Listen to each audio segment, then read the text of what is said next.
Today, I'm delighted to introduce my guest, Mark Stapp. Mark is a man of many talents with expertise in business, real estate investing and development, education, and various other domains. He's been involved in planning, investing in, developing, and consulting on real estate for over 40 years. He's also a source of knowledge and guidance to countless organizations dedicated to improvements in community and health. He's passionate about fostering sustainable, responsible, and healthy placemaking, and he's dedicated to guiding others toward success through mentorship and comprehension. Presently, Mark serves as the executive director of ASU's Masters of Real Estate Development program. Our conversation covers a wide variety of topics to include understanding and relating to others, sustainable communities, housing related to health outcomes, education philosophy, and much more. I'm grateful to consider him a mentor and friend, and if you know Mark personally, today offers an opportunity to gain deeper insights into his life. I hope you enjoy my conversation with the one and only Mr. Mark Stapp.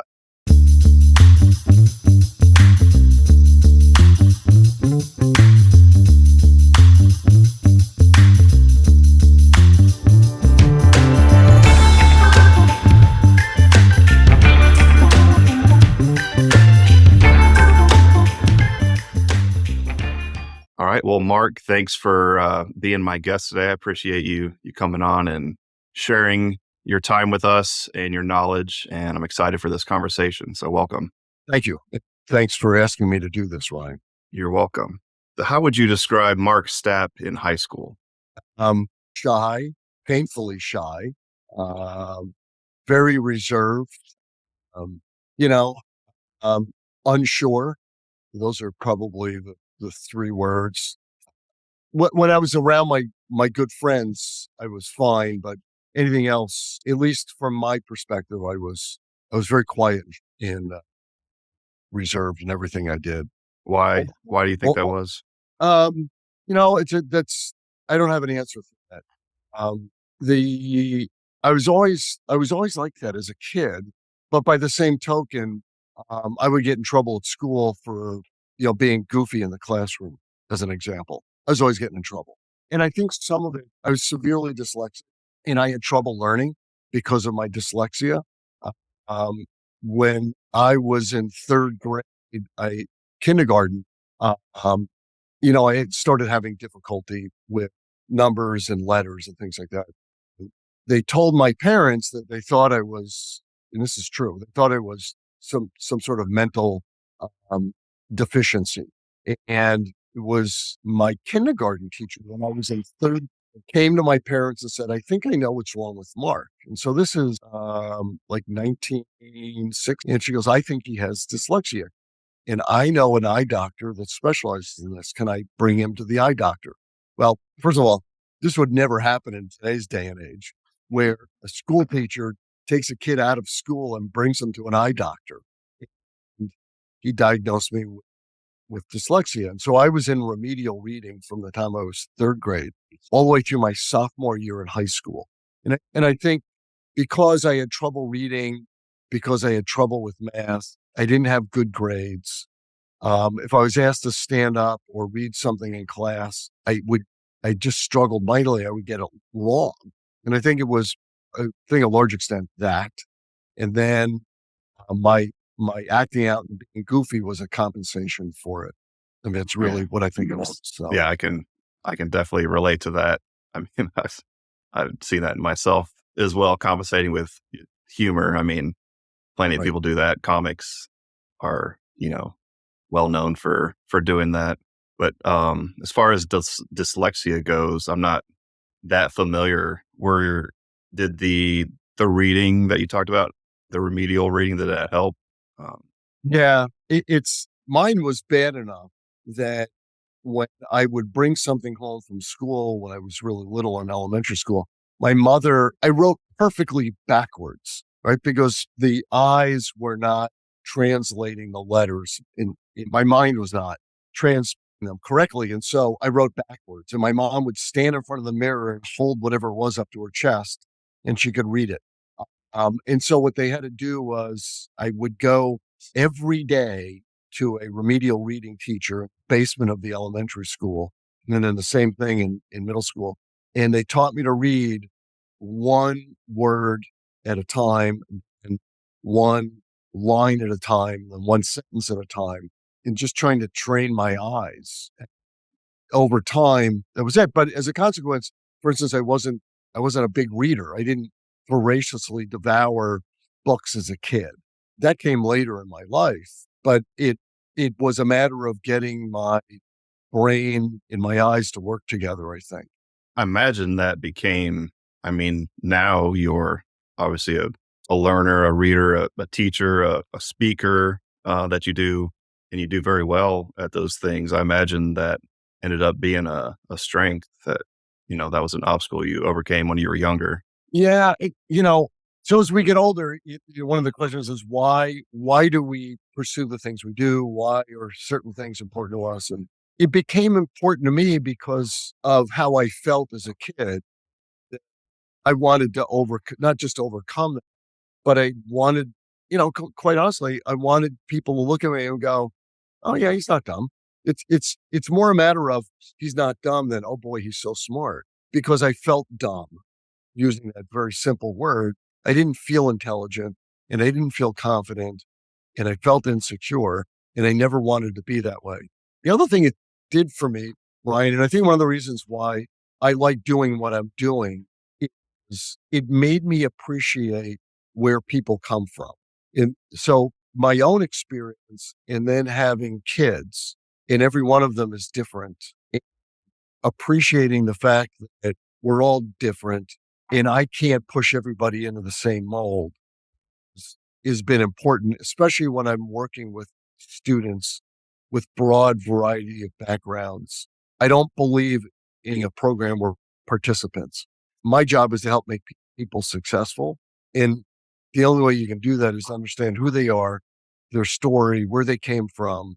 And that's what I'm passionate about is that. And I think that's ostensibly because of my own experience as a kid.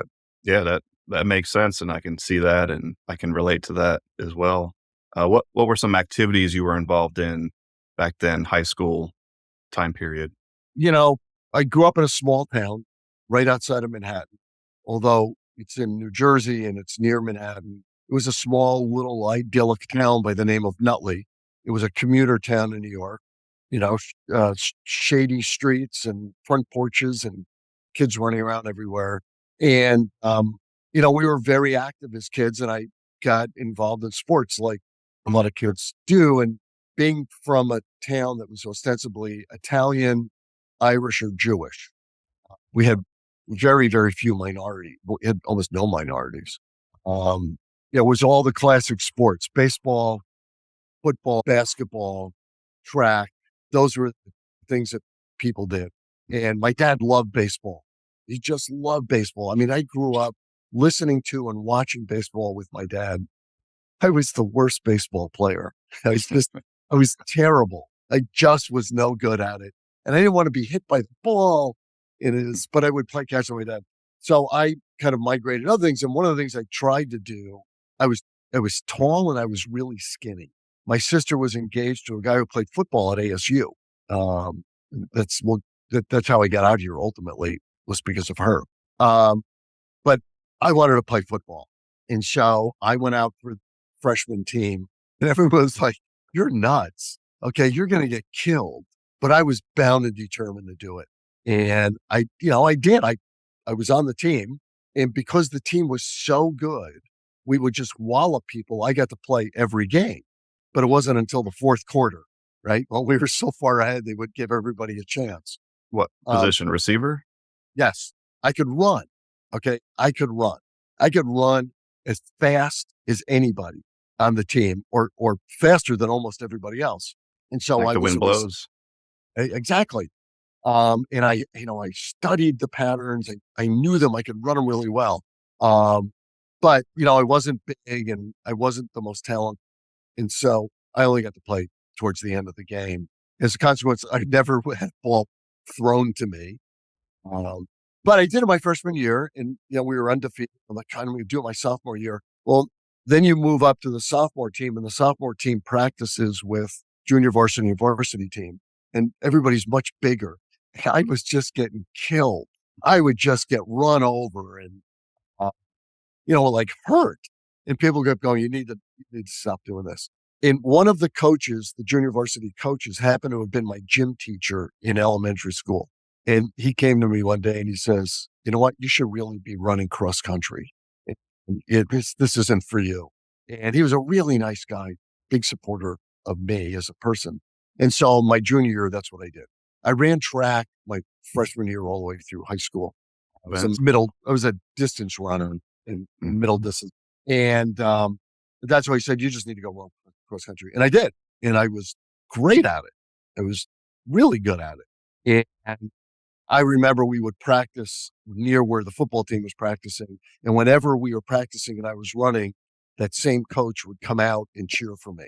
And, that I remember that so well because there's somebody who's a champion for you. As little as it was, he was a champion for me. And I remember that as well. Everybody needs a champion. And um, so I ran track, cross country, but I love playing basketball and I love playing tennis. And so I didn't play in those teams. That's what I did in my spare time is play tennis and play basketball. Um, and I continued to do both of those things. I got scholarship offers to run cross country for University of Delaware, University of Massachusetts, Roanoke University, school in Vermont. And I looked at all of them and I wasn't passionate about it. I went with my dad and you run with the team, you talk to the coach and I'm like, I don't want to do this. I'm just not passionate enough. Like these guys are really serious about it. And I wasn't, I didn't pursue any of that.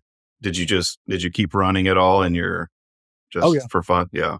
Yeah. Because at that time, I mean, that wasn't a real popular thing to do, right? Oh no, I was like the weirdo who ran through town. I mean, it doesn't matter what the weather was. I ran out every day. Even when I was in undergraduate school, I would go out and run through town.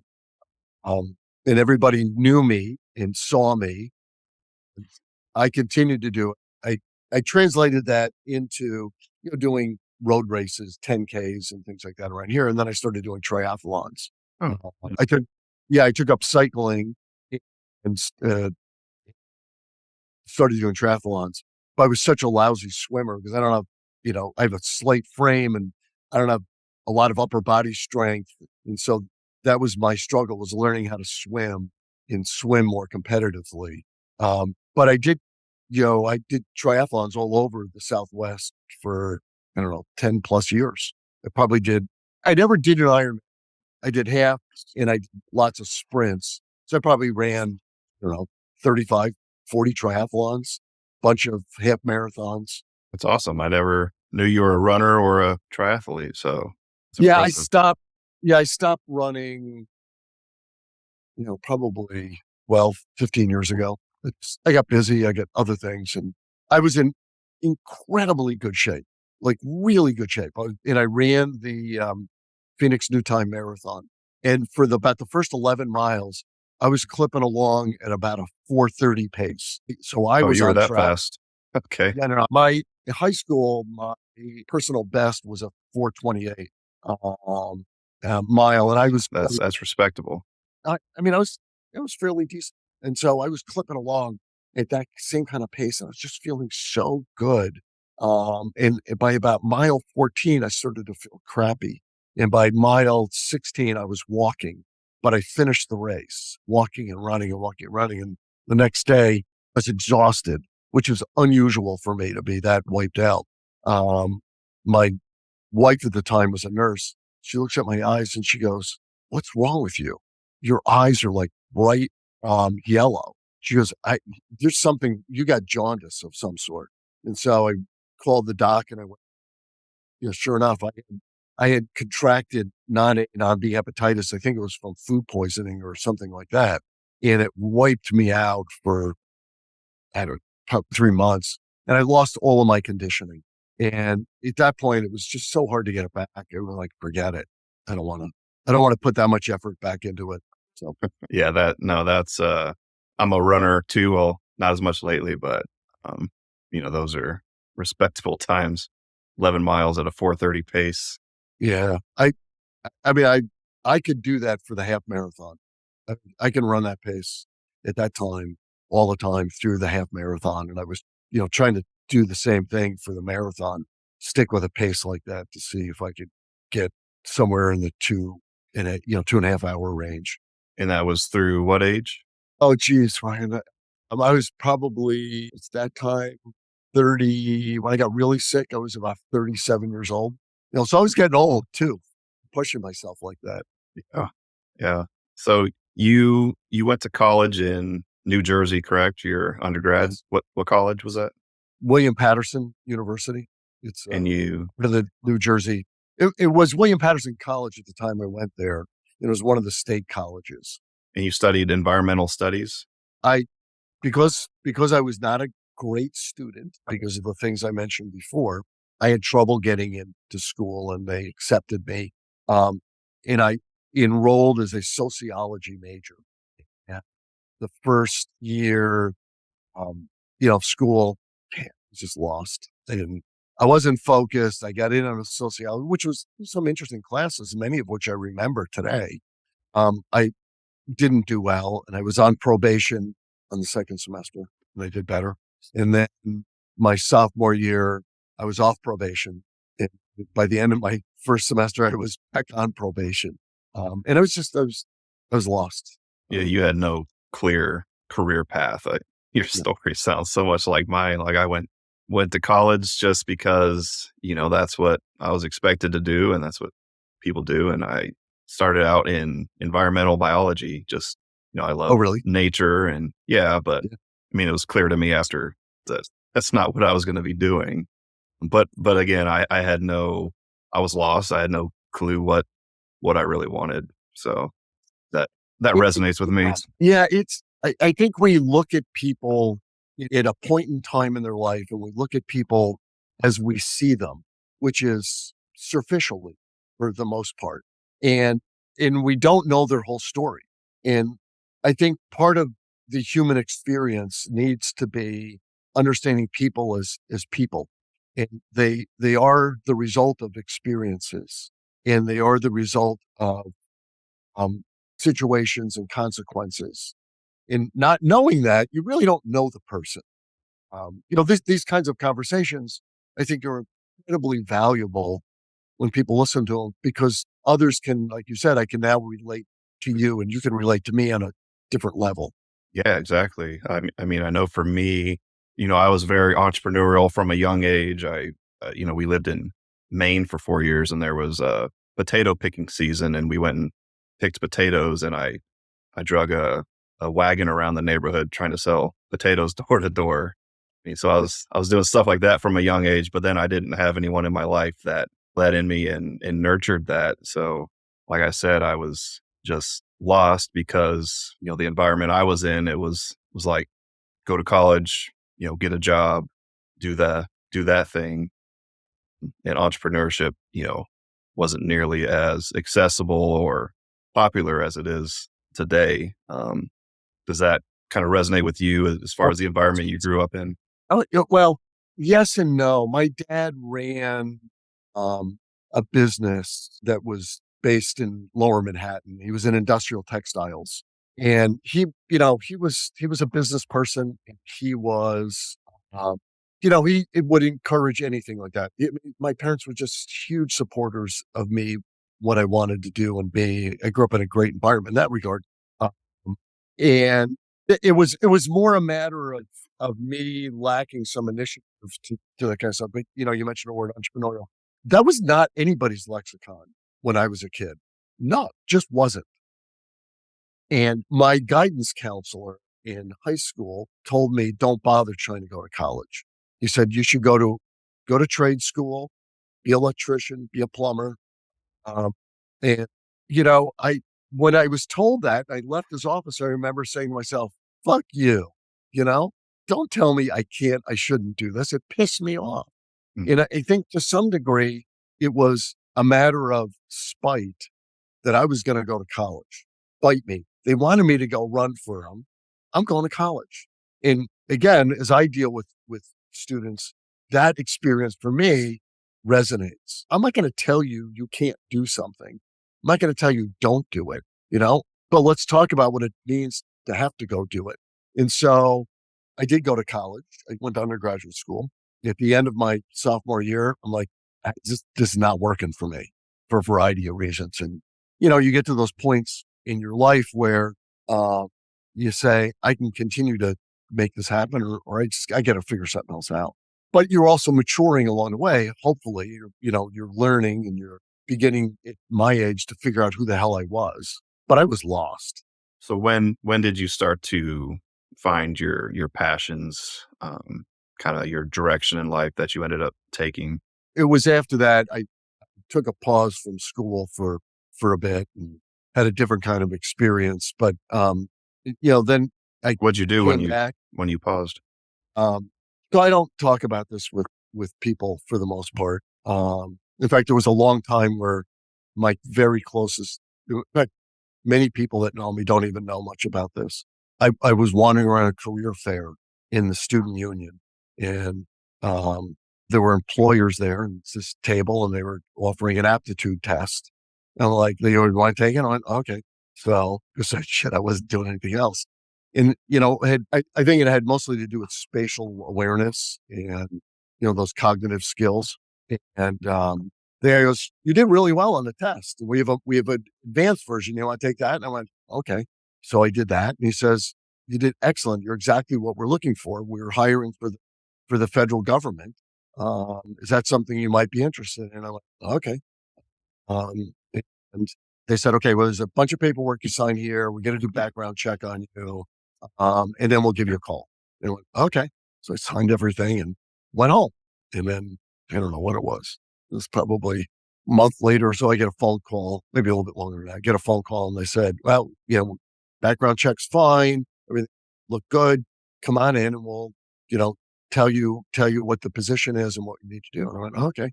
So I went to an office in Patterson, New Jersey, nondescript, went in and they said, okay, here it is. So the federal government is hiring people to work for the defense attache's office. So this was in 1974, the very beginning of 1974, 73, the end of the Vietnam War. And Time to work for the government. yeah, it was. And, they were a little, at the time I went there, they weren't out with big posters and, telling you exactly what they were doing. But Congress had stopped funding the military and they had to transition everything to civilian control in Vietnam. And that went to the defense attache's office and they needed to hire people. And so that's what it was. And I signed a contract with them and went and did that. And that was really a turning point for me. And then, when the embassy fell and they basically said, well, you can continue to work with us or we'll just let you out of your contract. And so I said, I don't really want to do that kind of work anymore. But what they did for me was they gave me a job. Okay, they got me a job in the university at the registrar's office. This was my compensation. I never had to register for a class. I got everything I wanted when I wanted it. I changed my major, and the major I changed it to was environmental studies and urban design. And I think some of that had to do with, some of the experiences I had while I was working for the government and the things I saw and all of the human destruction and environmental destruction that resonated with me. Can you give an example? Um, you know, Anybody who had been in Vietnam saw all of that, and it was horrible. Now, I wasn't a combatant, but I was there and I saw it, and I was part of it. I was working in the intelligence section of the maps and plans division of the defense attache's office. So it's basically collecting and organizing human intelligence to inform the South Vietnamese government and U.S. government um, about what was happening and trying to support what was there. Um, but you got to experience. I got to see those things, and it was something I wanted nothing more to do with. And And there were some very interesting things, but caused me to go, "Wow, we are horrible to each other." and it made you want to help people even more, in addition to, like you were talking about, some learning disabilities, um, being able to accept people for, their differences, and just gave you a kind of a more compassionate perspective on what you wanted to do with your path in your life. Yeah, I was 19 years old. I mean, my Okay. friends had no, my friends had all gone off. They were. I lived at home for college. They went away. So there was this point where I just didn't really see them, but it was a short enough time period. I went over in October of 19, and in March of 1975, I was handed a ticket by my superior and said, "Here's a plane ticket. You get 2 hours, get your stuff together. You're on a plane, get out of here." That the ambassador didn't want anybody being evacuated. He was afraid it would cause turmoil. And so, you know, the, the people within the government were very slowly trying to get as many people out of there as they could. And I was young and I was not that important to anything going on. And so they booted me out. Well, it was a month later, the embassy fell and all that chaos ensued. So I was out before that happened, but it was still pretty chaotic. And so I got home and it's like, I was there. Now I'm here. I'm sitting on a couch and you know, there's a semester going on. So I just registered for school again. They set me up completely and I just registered for school to start again in the fall. And if you hadn't been in college at that time, you would have been drafted, I'm sure, right? Well, the draft, so I was, Before. yeah, I still have my draft card and I was a relatively low number, but they weren't making you sign up. So you went down, you registered, they called your number, sent you a letter and said, basically, hang on, we're not taking anybody right now. But, That I was was young closer enough. to the end. Things were winding down. Exactly. Yeah. But it scared me. My dad was a Marine drill instructor. He was concerned about it because it was right at that edge of where whether you were drafted, they weren't taking you. And he absolutely did not want me to go in the Marine Corps, uh, because it was a mess at that point. And, if I was going anywhere, I was going in the Air Force. Yep. Seemed like a safe bet. Less risky. Yeah. So anyway, that was a pivotal point for me. And, I remember it. Yeah. So you studied urban design and environmental studies, right? Yes. That what led to your interest in real estate? Yeah. Well, ultimately, yes. So I came out of school, I graduated, um, I graduated late because I had taken a pause and they had also arranged a job for me. And so I was working for a planning firm in New Jersey and that got me involved with community planning and some land planning. And so and it was environmental sensitive land planning stuff. That was a time period at the very beginning of the environmental movement in the US. And environmental planning was becoming more mainstream. And so that I became involved in it through what I was working on, not only school, but what I was working on for this company. And when I moved to Phoenix, I went and looked for a job at a planning firm, an architecture planning firm. And I was doing land planning here in Metro Phoenix. And that's my introduction to real estate was through working for clients. Did you come out to Phoenix for a job, or you mentioned your sister and her boyfriend before? Yeah. Yeah, she's 5 years older than I am, and she had moved out here. Um, the other thing I was able to do, I love playing tennis, and I played lots of it. And so, my experience with the federal government was terrific because, like I said, they got me a job on campus, paid for the rest of my education, and I could go do anything I wanted. I wanted to play tennis, and so I played tennis on the tennis team, and I met a, a girl who was number one. She was a nationally ranked tennis player playing on the women's team. And we ended up getting married at the end of my school. And we came out to visit my sister in February of 1970 from New Jersey, where it was just back to back heavy snowstorms. It was nasty. Yeah, in February, going, we love this place. And so we literally went back home and told our parents, and we're moving, we're out of here. So packed up and moved out and then went looking for a job. The first job I had was stringing tennis rackets at H. Cook Sporting Goods in Metro Center. It was racket sports manager. But I just needed to make money. And then the first professional job I had was working for a engineering firm, design bridges. And Okay. I worked as a civil designer, drafter, and surveyor.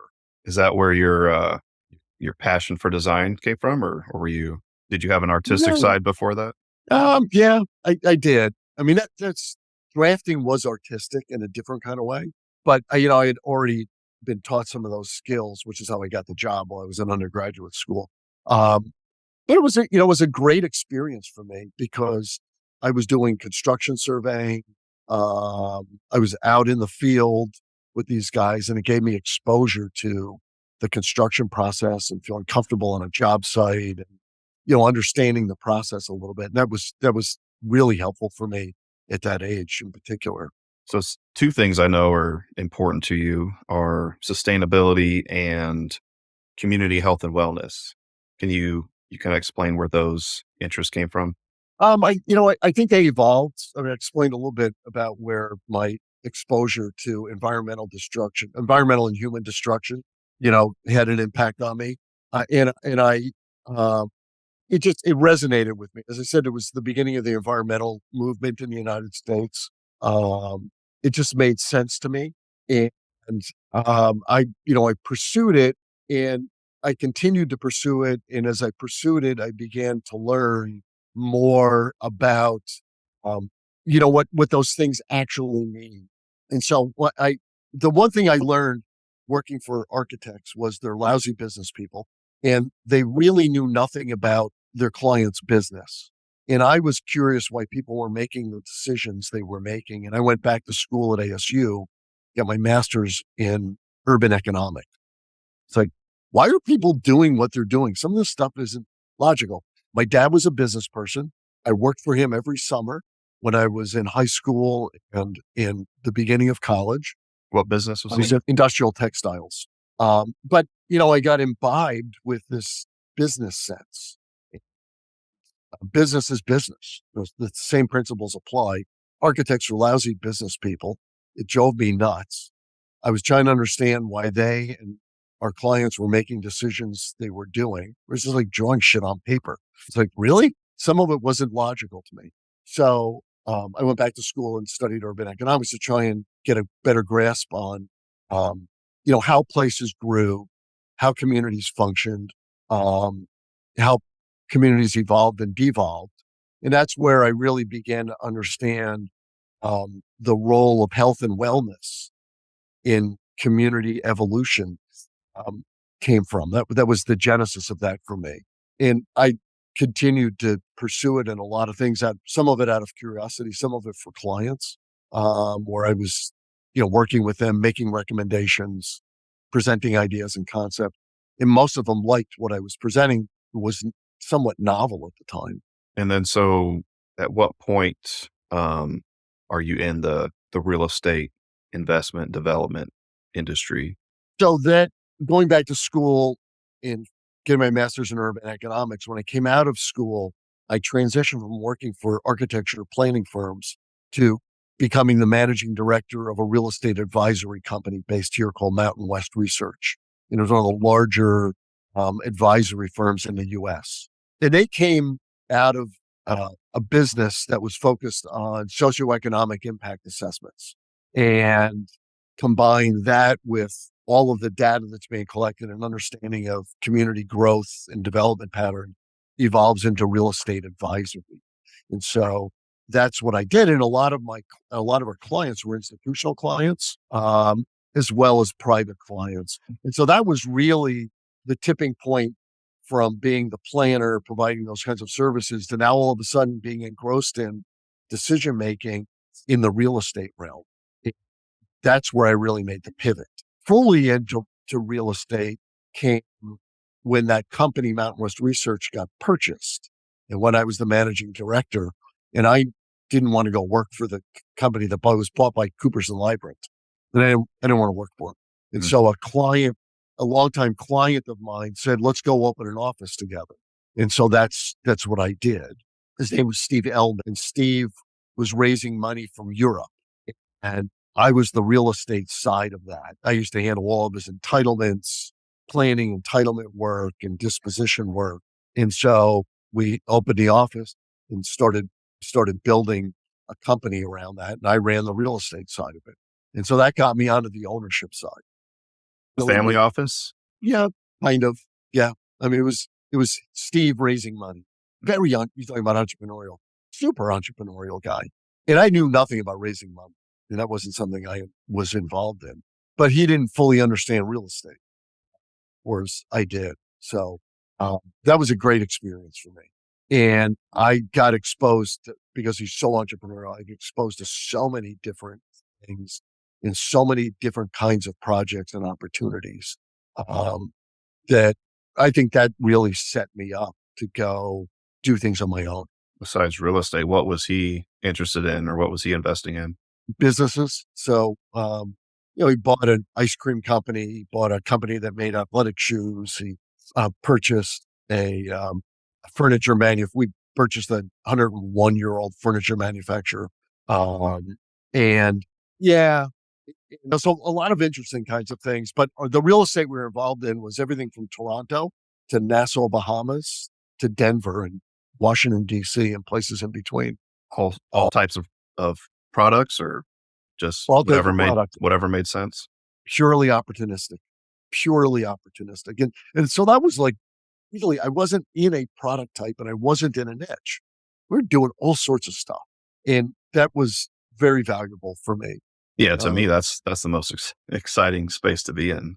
oh, yeah. I mean, we made the largest purchase of a commercial property in Toronto at the time in a partnership with a company called Eaton, purchased Atrium on Bay. We had an office building and car park in Nassau, Bahamas that renovated and kind of repositioned the furniture manufacturer in High Point, North Carolina. We spun off the real estate out of it. Bought an office building in Washington, D.C. on K Street. We developed a couple million square feet of big box retail. Uh, Were you part of asset management or was that a third party type? no, it was, we did all sorts of things. So we had people that were taking care of property management as an example, but we were constantly back and forth between acquisition, asset management, disposition, repositioning, that kind of stuff. Interesting. Yeah, that's exciting. I'm sure that was fun times back then. Really, really fun time. I mean, I learned so much working with Steve. We had an agreement with then Drexel Burnham Lambier, where we basically did their real estate transactions for him here in Arizona, which included the Biltmore Hotel, and other interesting things. We were doing work on a third party basis for some banks, Western Savings and Loan in particular, and working with Drexel Burnham to try and dispose of Western's assets at the beginning of the savings and loan crisis. So spent a lot of time every Tuesday night in the basement of Western Savings headquarters up on 24th Street and trying to come up with strategies for disposing of their property. I was on planes back and forth across the country, working with people to try and spin these things off their balance sheet. So, And this is what time period? When did you leave this company? so this was like 1987 and I left in 1993. And then you went on to do what? So I had a good friend who was a well-known land planner, probably one of the best-known land planners, community development planners by name of A. Wayne Smith here in Metro Phoenix. And Wayne was a bit of a mentor. And Steve and I were diametrically opposite human beings. Our personalities, our politics, our beliefs were totally different. I learned so much from him, and I'm grateful for him for that. But it wasn't me. And Wayne kept telling me that. And he offered me, he was the one who created the farm at South Mountain and the organic farm down there and the little breakfast place originally with Santa Barbara Catering. And there was a little night farmhouse. And he says, you fix that up. It's your office. This is not you, what you're doing. You really need to go be you. And he made that offer to me. And I ultimately took it and went off on my own and created an investment company and a home building company simultaneously. And my office was at the farm at South Mountain for 8 years. Oh, nice. Yeah, no, it was fabulous. Fabulous. So getting back to sustainability, what does environmentally respectful, socially responsible, and artfully designed real estate mean to you? Um, it's being thoughtful. It's recognizing the fact we have a tremendous impact. We inextricably alter the places we do business many times, and respecting the fact we are impacting not only the place, we're impacting people's lives, and trying to provide benefit for the places we do business and the people that we impact, or mitigating those impacts that we have. That's what it means to me. And some of those are social, some of them are physical, so environmental. Um, and it is doing so in a way that we create durable places. That's the artful. The artful, art isn't necessarily that it's really pretty. Um, Artful is about melding things together that are either maybe not normally woven together or are very complex to put together, and finding a way to do it in such a way that you create these benefits. So the word artful, people will translate it into artwork. That's not art. It's the artful way of melding complex, disparate things together in a way that you produce a um, more desirable, beneficial outcome. It's an example of a principle or goal of a sustainable community. What does that look like to the layperson? People immediately go to energy conservation. I've rejected that as the measure. I and this goes back to something we were just talking about a few minutes ago about health and wellness. Um, so I did go back to school again, and I continued to work towards my curious in community health and wellness was a big one. And what I realized was that a sustainable community is one that has a healthy population. Right? So wildlife biologists know that a species cannot sustain itself in an environment that does not support it. So an unhealthy environment means you're putting stress on the species. And so what does that mean to humans? And I think it's creating those environments that support humanity in a full, um, in a way that is comprehensive. So it's physical, it's psychological, it is emotional, and it is supportive of life.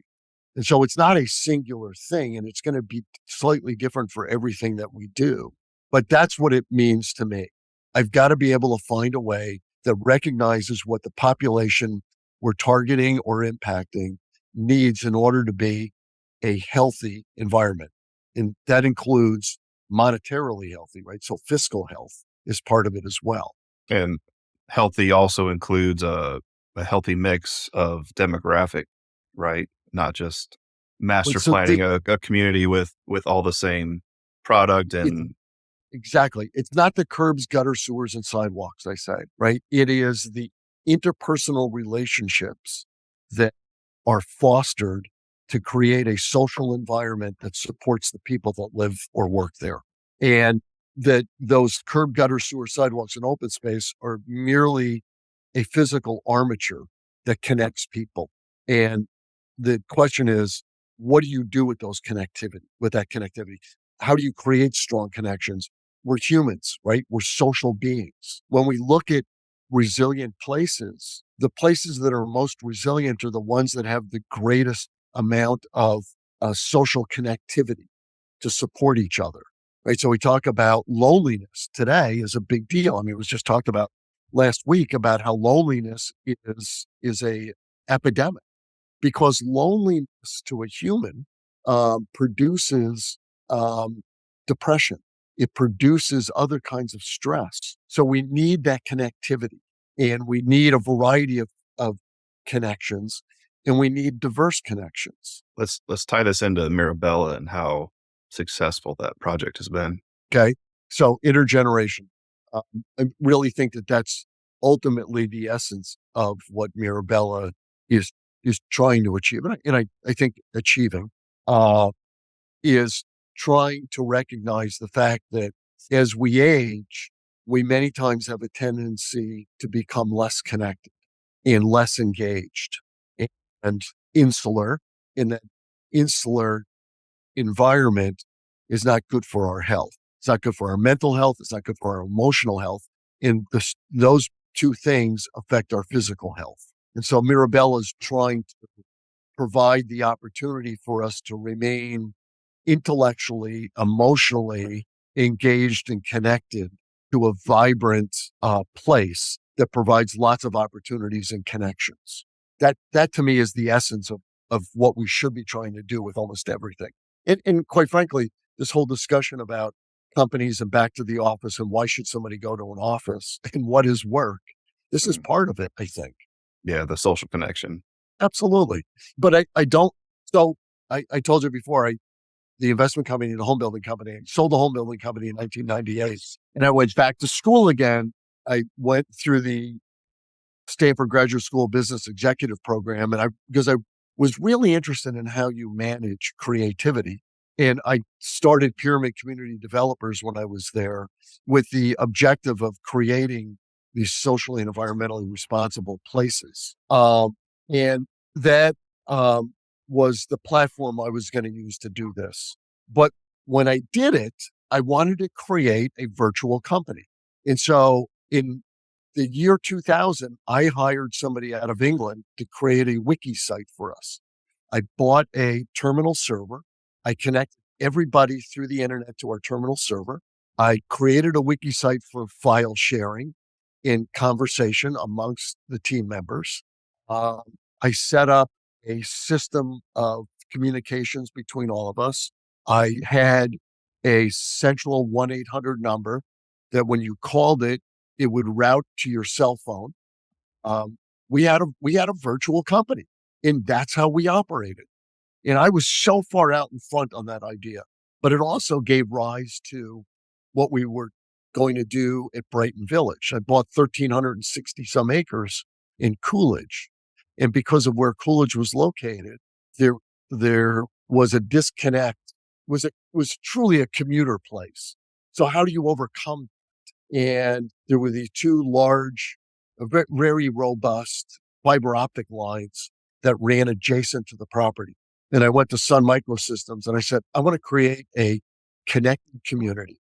I want to focus on the ability to connect 20,000 people who will live in this community together. And not only together, but connected to the businesses and the institutions that will be located in here. Connected how And specifically? so connected through a fiber optic, fiber to the home, and a terminal server in each house that would be owned by the homeowners association and provided to the homeowners and to the businesses, including the schools in the community itself. And I worked with Sun Microsystems scientists to design this component. Well, this was three. I mean, this is way out in front of what's now becoming more normal. And, we did that. And I convinced D.R. Horton this is something that was the community of the future and you should invest in it. And they bought into it. That was all well and good until we got to 2006 and the whole housing market collapsed. And so I was never able to implement it, but we've tried to implement it in other ways in other places. But the other is community health and wellness, and the connectivity support systems for community health and wellness was a big part of what we were doing. So I think, you're asking me earlier what it means to be socially and environmentally minded, artfully created communities. That's an example of it, is weaving these things together. What are some of the present issues facing community health and wellness? What are some of the challenges that we need to overcome? Well, it's been talked about how, loneliness is, we have an aging population. I think the intergenerational engagement is important. It's hard. Healthcare is part of this, but we're not talking about healthcare by itself. We're talking about um, all aspects of well-being, including financial. And so, housing crisis. The number one determinant of health outcomes is your housing.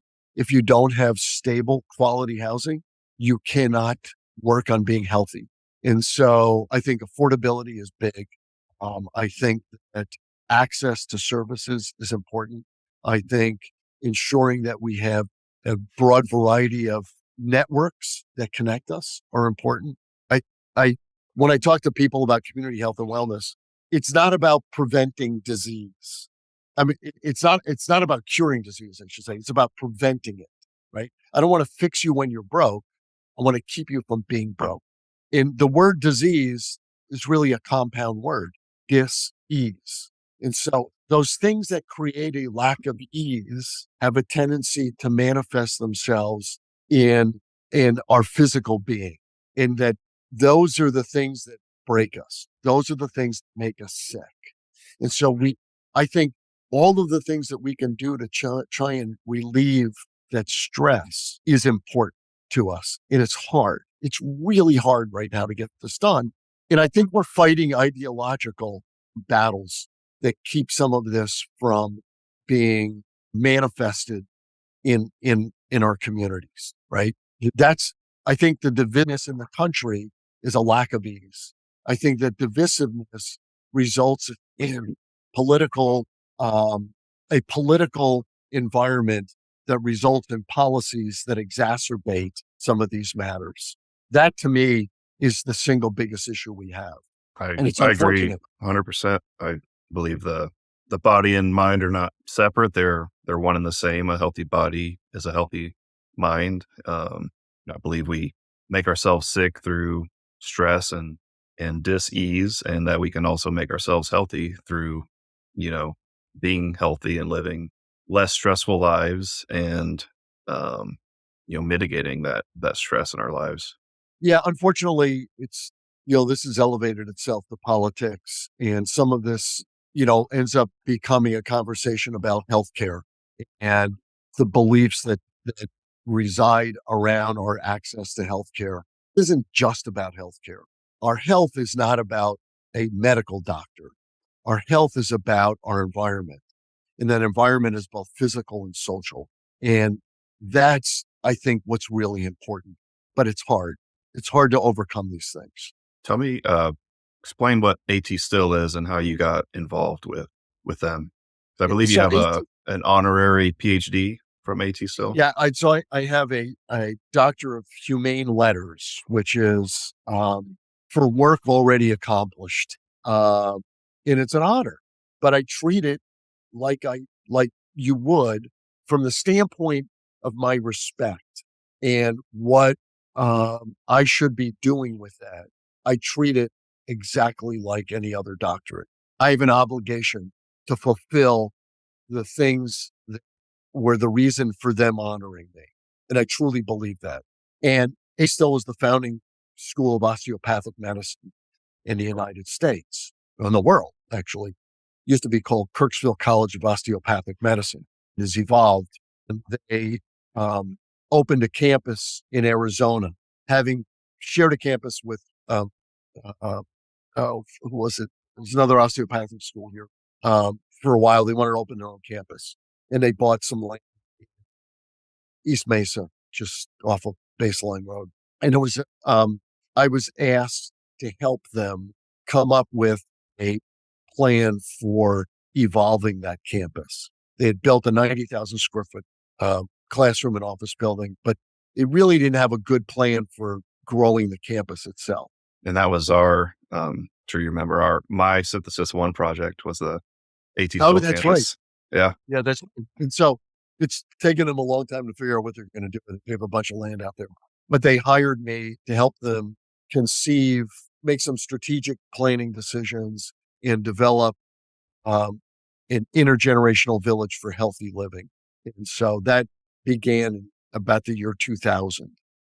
And I have not so much lately, but for about 17 years, I was very actively engaged with them, trying to help them make real estate business decisions about their campus around what their mission is. And their mission is health, community health and wellness. That resulted in me helping them look for ways to expand beyond Mesa and focus on how they can take what they do in their mission into communities in order to have a positive impact and also provide a better learning environment for their students so that they go off and continue to do that kind of work. They're very much tied into community health centers. Have they made any decisions on their campus? Because we did that project in 2019. They still Yeah, didn't seem like they really had a direction in mind.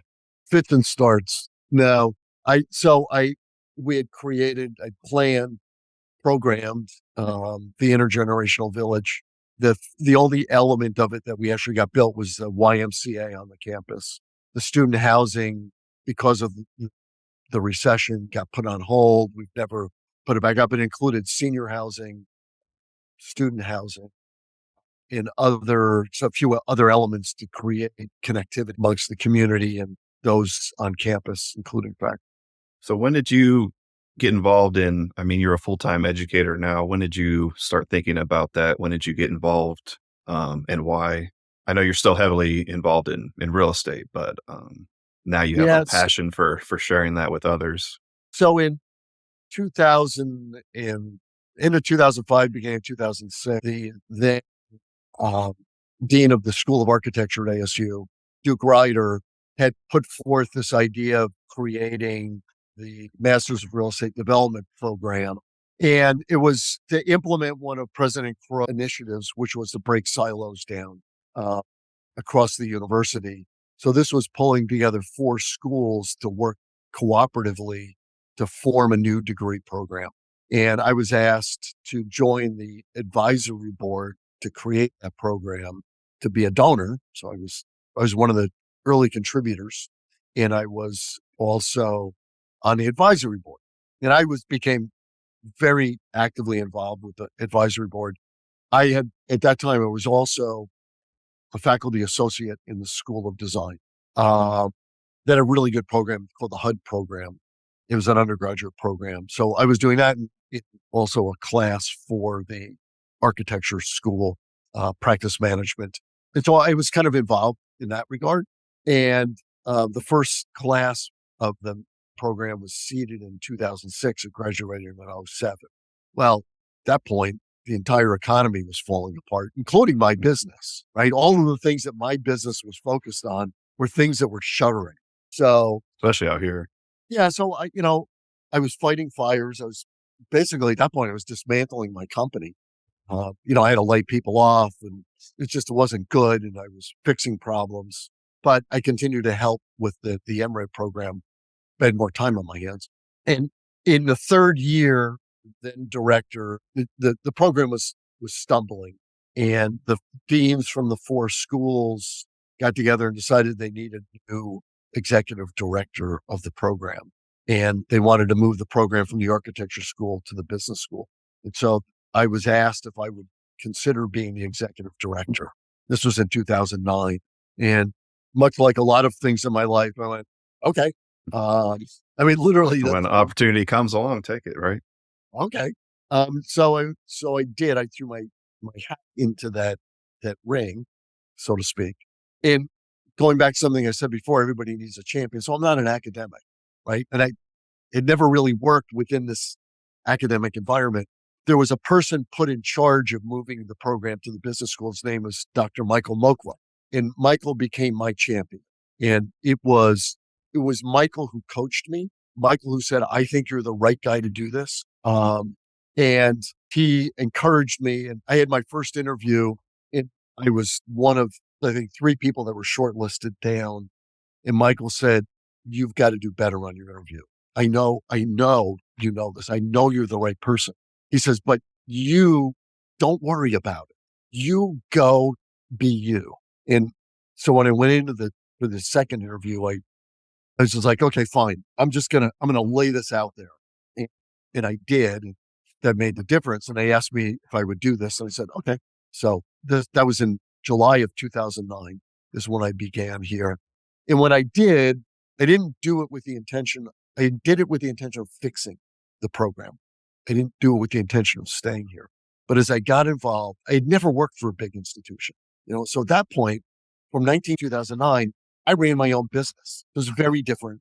But as I got involved, the dean basically said, "You go do what we ask you to do. You go do what you think you need to be done. And we agree with you. There's no problem. Stay off my radar. I'm going to leave you alone." True to his word, and Amy Hillman replaced him, and they were nothing but incredibly supportive. And I found other ways to engage myself because I'm entrepreneurial, right? Mhm. It's like, I think we should do that. I think we should do that. I think this is how we should do these things. And I was supported 100%. And I just stayed because I loved it. And I loved the engagement with the students. I loved the personal, emotional support given to students. Was Michael an inspiration for your teaching style? Michael Bronska, No, no. The Michael Michael Mo, you were, yeah. oh, oh, Michael Moga. Oh, absolutely. Absolutely, he was. What would But you there was call a, that? there was, Because I would, I've had experiences with educators, and I would call your style a very philosophical style, not giving answers, guiding people on the right path to ask the right questions to find the answers, right? yes, it's a very Socratic. Um, Mhm. there's another person that I think is important. We never do anything by ourselves. That's bullshit to say you're a self-made person. I am the result of a lot of experiences, and I'm the result of many people who have been my champion. Another one is Dr. Gary Cloud, who is at AT Still University. And Gary had said to me early on, "You're a teacher." They said, "You have an ability to communicate complex things in a simple way that people can understand and absorb. You can do this." I think that comes from the fact that I had so many problems learning when I was young that I had to figure out how to survive and distill things that were complex to something simple and then sort out what was important and not important. And so Gary encouraged me as well to do this. And Michael encouraged me and he said, "Be careful, the students will eat you alive." But he gave me a book and I forget the name of the book. But when I accepted the job, he gave it to me and he spent some time with me. And it took me a little bit of time to find my footing. Uh, Um, what you articulated about me is what I've tried to do. My job is to help you be successful. And the whole you can go find information. My dad used to say it's not what you know, it's if you know where to find it. Well, this day and age, it's easy to find information. My job isn't to impart facts. My job is to teach you to do something with those facts that are important for you to be successful with whatever it is you're doing. How would you And say people learn best? I mean, and there's not one size fits all for everyone, but just in general. yeah, there's not. That's the other part of this is I can't bend everybody to my will. I have to know you as a person to understand what resonates with you, what's important with you, what you absorb. And then you begin molding things around that. I think the way that we teach in the Masters of Real Estate Development program is geared towards that. Not everybody's the same. We want to give you the latitude to be who you are and to learn. We want to provide a framework for thinking. We want to create connectivity. That's important because peer learning is equally important. And so, how do you foster? I want to foster curiosity. I want to foster thinking. I want to foster a desire to seek knowledge and then go do good things with that knowledge in those experiences. Yeah, one thing for me that the program did was, came in older, undergrad. I wasn't really interested in school or learning, but coming back in, it just really sparked my interest for learning again. And, now I consider myself a lifelong learner. It's something I want to, it's a daily habit. It will be for the rest of my life. And that was really the catalyst to bring me back into that and just continue that. So you're doing something right there. If that's, I know that's one of your goals, and it's working. Well, I appreciate that. Right. I appreciate the kind words. The the evidence, I can't make people successful. I can't um I can't make them who I am. I can't make them do any particular thing. Just try to help them develop the tools. And part of those tools is how you think about things, how you treat other people, how you engage. Um, and then evidence of success is what everybody goes and does with their own life. And to me, that's the single biggest reward I have as a person and professionally is watching everybody else be successful. I've had an opportunity to engage with. And when they go off and they do really good things, it doesn't matter what it is. Seeing them be successful in whatever way they define success is the reward for me. Is that the legacy you want to leave behind at ASU? Legacy I want to leave behind at ASU. Yeah, I think is so there's two things here. One of them, what do I want people to remember me as? In somebody who was thoughtful, helpful, encouraging, um, enjoyable to be with, and caring. I mean, those are things that I hope I'm remembered for. And everybody's success is their own; it's not mine. But seeing them take what they may have learned from here, be successful, is ultimately uh, a tribute to not me; it's a tribute to everybody that's part of this program. Those values you just mentioned, are those the same qualities that you look for in the people you surround yourself with? Yes, yeah, and as we get older, making sure that the people we spend time with have those values that we think are important gets increasingly important. I don't will not deal with asshole. I will not deal with, and I will not suffer um, people who are just fools that are ignorant um, and unwilling to accept the fact ignorance is a pejorative, but ignorance means lack of knowledge. And so if you're ignorant, that's fine, but your unwillingness to learn is, I don't give a shit. I don't have any time for that. Yeah. Uh, and I will not tolerate mean people, disrespectful or mean people. Just won't.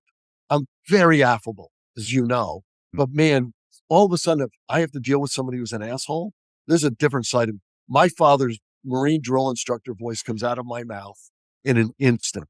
Told Um, me some stories.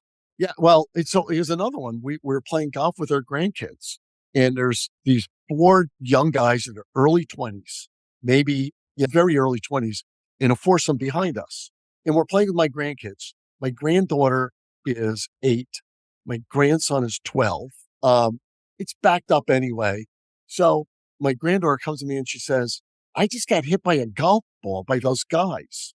And I looked behind me and they were impatient. They were teeing off. Then they hit another one and hit the golf cart right next to her. I'm like, really? Okay, that's just bad behavior. Poor form, bad behavior. I'll accept it that maybe they didn't realize. So a couple of holes go by and they finally catch up to us. And I walk up to the golf cart and I said, hey guys, I just want you to be aware that you hit my granddaughter when you were teeing off before. Please be careful. We can't go any faster. I know we're kind of slow anyway, but we can't go any faster. So, and then you hit a second ball and hit the golf cart. And the three of them went, we're really sorry. We're really sorry. And then the fourth guy sitting there leaning back with his foot up on the golf cart. He goes, I scoped them. I didn't think I was going to hit her. I said, well, that's not the point. You did hit her. And so I just want you to be aware of it. And a simple apology is fine. He goes, I scoped her. What's the big deal? Sorry. I said, she's 8 years old. Okay. You hit her with the golf ball. Just acknowledge the fact you hit her. I don't know what the big deal is, So it was a mistake. At that point, I looked at him and I said, okay, here's the deal. I told you, you hit her, acknowledge it, apologize, and shut up. And he's continued to jaw at me. And I looked at him and I said, you know what? You're a fucking pissant. And we got two choices here. You can shut up and stop talking. I'm going to have you thrown off the golf course. You pick it, but I'm done with you. Right? And the other guys are like, no, I'm sorry. Like, that's the kind of thing I can't tolerate. He shut up. Nice. Because his buddies made him shut up. What is there a book, movie, or piece of art that deeply resonates with you? Oh, wow. You're going to make me look really shallow here. So yes, there was a book which I read. There's a lot of books I've read that I really like, but there was one that I read that was actually, I stopped and thought of, and I have thought about for a long time. And it was called Yellow Raft in Blue Water. And I cannot remember the author at the moment, but it was such an interesting story because it told a life experience from the perspective of three women, a daughter, a mother, and a grandchild. And it was the order in which they told this that you begin to realize that perception is so important and we don't always appreciate perception and what our lives really are and how the same people can live some of the same experiences, have different perceptions, and it affects their lives differently. And that that resonated with me and stuck with me quite a bit. As far as art or movies, I mean, I'm trying to think. There's a movie that just completely moved me. It's a lot that I like, but I can't think of something off the top of my head. And I like a wide variety of art, but mostly contemporary art. Um, I I know don't know. you appreciate architecture and art, all of that. I don't like those questions either, as there's so much that I like. It, kind of depends Yeah, on the day and, the mood and a lot of yeah, yeah. factors that go into that. Yes. Uh, so I don't know. I can't. If it's good, I like it. You know what I mean? Um, and what does good mean? Well, sometimes that's a matter of perception, and it does depend. But I can't think of singular things. Yeah. So you're getting a little older up there in age, right? What, do you have any bucket list items that you haven't accomplished that you'd like to? No, I don't. I have things that are important to me that I want to make sure I I do. One of which is being as connected and engaged with my grandchildren and my kids as I can be. Um, I don't have big travel bucket list things. I don't have, oh, gee, I want to skydive. A few things I'd like to do, but I never did them. It wouldn't matter. I S I, when I won't you've feel I won't feel incomplete by having not done them. well, when you've experienced a lot, um, I guess those things probably take care of themselves. I know you've done a lot of traveling and done a lot of things in your life, so Yeah, or I'm shallow. I don't know. I don't know. My friends, I've got this. I'm at a point where it's almost becoming existential for me because I am 68 years old. I've talked about the fact that I need a succession plan. What am I going to do next? What do you leave behind? What's important to you? Um, I haven't figured out all of that. I'm not done, that's for sure. I really think I need to go find something else impactful that I want to do. And it may include being here, it may not. I don't know. what could that involve or include? Any ideas? Um, no, I don't, I don't know yet. I really don't know. I'm looking for what that might be. And it doesn't have to be any one particular thing. If I'm gonna go back and develop something again, it's not going to be benign. Um, if it's going to be here at the university, I just don't want to go teach a class. I want to do something that is meaningful in a broader sense. One thing I promise you I'll never do is run for public office, but Well, I'm excited to see what you do next. I'm sure it'll be great. well, But well, I appreciate you, taking the time, having this conversation. It's been great. Got to know a lot more about you and your passions and the direction you took in life. So really appreciate you. well, thank you for asking me to do this, Ryan. Back to something I said before. My success is seeing others be successful. And watching you as you try to navigate what you're going to do with what you know and what you're passionate about, and finding something like this that you're beginning to make important. Um, I appreciate, and I'm happy to be a part of it and happy to help you continue to be successful. Well, thank you. Appreciate it. Um, and I still have a box of macadamia nuts that it's sitting in the house waiting to give to you or Trish when I see you next. So, Oh, from Hawaii. yeah, we brought him back from Hawaii. But when I Oh, when I was going, she says, "Oh, bring me back some." I said, "Okay, fine." So yeah, I have him at the house. that's great. I got to get him to. Yeah, I have to see you physically.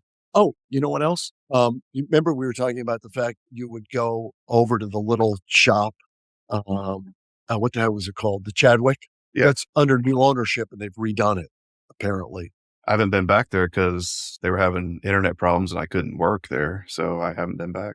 yeah. So I know that you told me. And so I learned this that it's new ownership, made some changes to it. Apparently, kind of cool. Well, I'll check it out. We'll go meet there and I'll give you macadamia nuts. All right, let's do it. Okay, man. All right, thanks, Mark. Thank you. Have a good rest of your day. You too.